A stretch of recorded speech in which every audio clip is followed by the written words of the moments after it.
Live from the world's capital markets, here are the latest financial headlines brought to you by News Factory. Hello and welcome to Wednesday's financial news. Stay with us for more market headlines.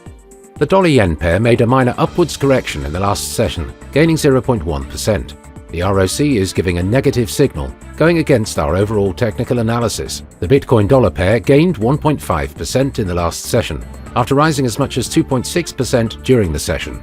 The CCI indicates an overbought market. The gold-dollar pair saw a minor dip of 0.1% in the last session.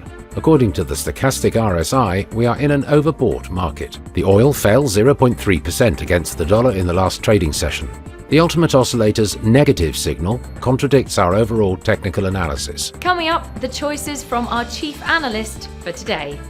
Gold prices scaled two-week highs, with the dollar losing its grip on recent six-month highs, heading into this week's central bank meetings that kick off with the US Federal Reserve. The Canadian dollar strengthened to a six-week high against its US counterpart, as investors raised bets on additional interest rate hikes by the Bank of Canada, following hotter-than-expected inflation data. Despite wins against the US Securities and Exchange Commission and new Bitcoin ETF filings, investors withdrew nearly $500 million from cryptocurrency products over the last 9 weeks, with outflows of $54 million in the past week alone. Those were today's major economic events, and now moving on to world financial headlines.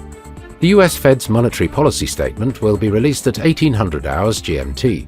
Japan's foreign investment in Japan stocks at 2350 GMT.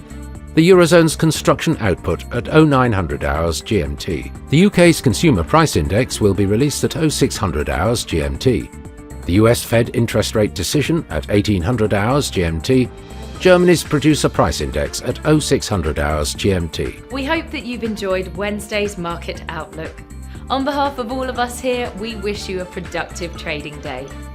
Be sure to join us tomorrow morning for the latest news and events from the financial markets.